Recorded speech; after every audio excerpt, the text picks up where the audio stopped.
G'day, Pointer here. Welcome to another episode of Another Day in the Backyard. Today, I'll be showing you how I turn hard clay soil into better working soil. Alright, so let's get started.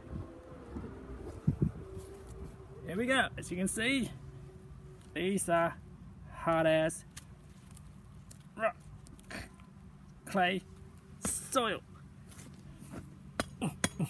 Right there. That's what we'll be working with. Okay, so there you go. This is our area 2 by 2.5. All right, so that'll be my Christmas gift to you. We'll be digging today, so if you believe in no dig garden, then please click stop, move on, like or don't like. It's not gonna break my heart. All right, so now Fukuoka teaches you that you need 3 main ingredients to establish an ecosystem or mini one to sustain itself. So what we need is shades. Okay, so right here we've got a nashi pear providing shades, and we've also got the fence as well. That'll act as an additional shade. And over here we've got a quince, and we also got another nashi pear over there. All right, so with shade that's covered, and for ground cover, we'll be using clover seed and also comfrey, right? And right here we've got beans, and we've got peas, and we've got cowpeas. So they will be your ground cover and nitrogen releasing agent. Those are the 3 ingredients that you need to sustain an ecosystem or mini ecosystem. All right, okay, so what you need: mulch,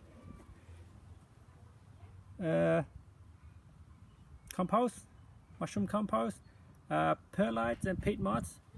They're optional, but not really. You don't really need them. The essential are these legumes and ground covers.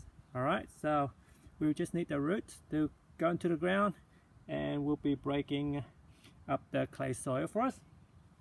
And that's including this as well, to make it easier for this legume to work the ground. We'll be having 2 ollas. We'll be putting them both into the ground, and right here in the center we'll be having our compost pit right there. The diameter will be half a meter wide, and possibly be half a meter deep as well, but we're probably going a quarter of a meter deep.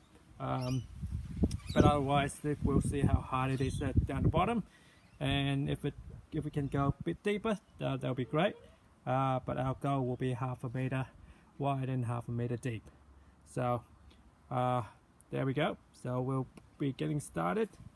So what we'll do, once we put in those pit and the ollas are in, we'll be scattering sugarcane mulch just on top.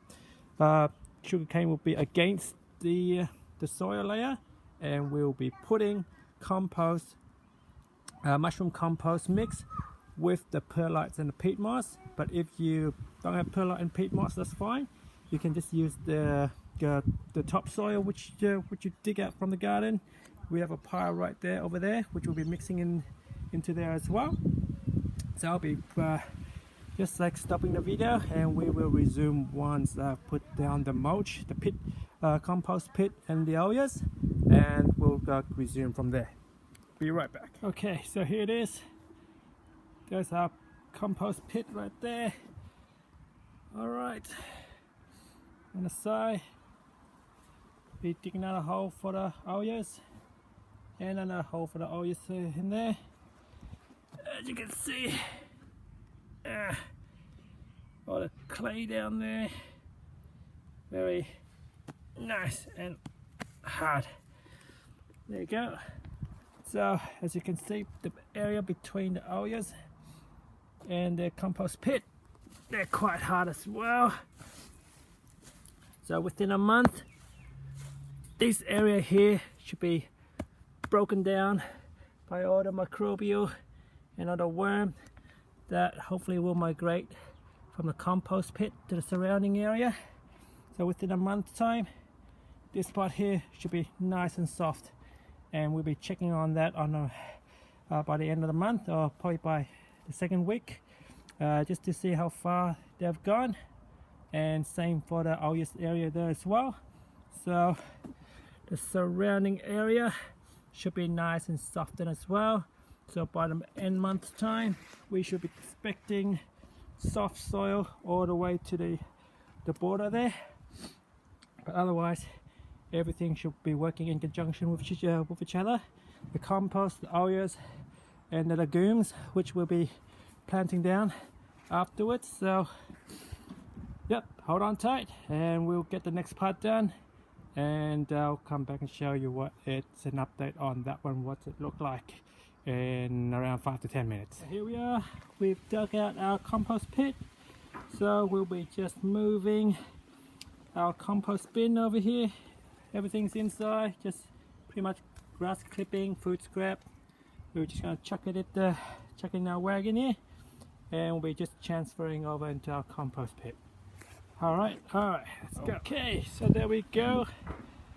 Compost pit is filled. Oreos in. So we're just going to even out the topsoil, and then we should be good to lay down the mushroom compost mix, and then we should be able to start popping down those legumes. So here we go. Let's do it. Here's the next step. There's our pile of mushroom compost. I'll whack it in there. Here's our wheelbarrow. Again, you'll be just like mixing them in with perlite and peat moss. Like I mentioned earlier, you don't have to, but if you can, great. So, cut them open.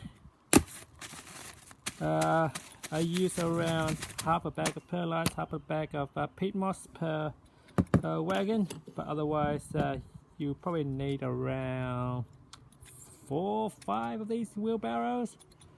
Should fill up the dirt over there. Alright, so let's do it. Go. You can just mix it up with your little drill there. Nice and easy.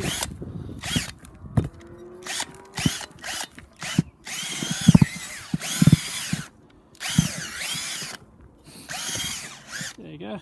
Can't get more perfect than that mixing in there. Go. There you go. Got 9 mix there. Nice. Very nice. Okay, and we're back.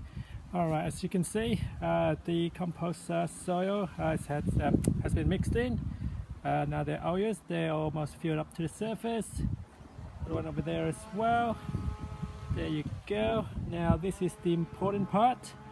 I understand some of you may not be able to do this right now due to the water restriction, but if you can, then just go ahead, just water it in. Go, because like what you need is the soil to be moist just to get the thing started, because without this it will be just useless. The soil will be just remain there dry, and it won't work as fast as it should. But if you can, then do so, but if you can't, then wait until you can. One thing that you can do is the Oreos. Get the dads, get the kids, the boys out. If you don't have any medical condition, then by all means, give it a good wee, fill it up. Doesn't need to be diluted, because the main thing you're trying to do now is just trying to keep the ground moist. Down behind there. Okay.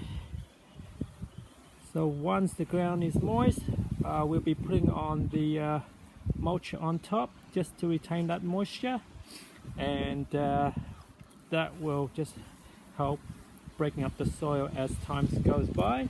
That is one part of the process here. Okay, there we go.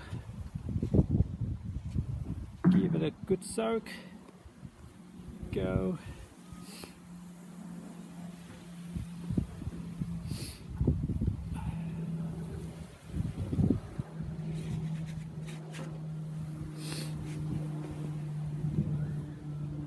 Okay.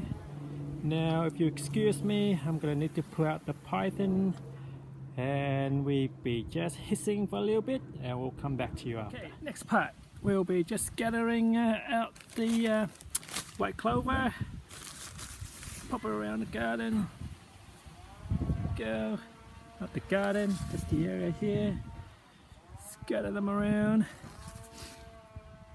That will be your secondary living mulch. Go, just scatter them around.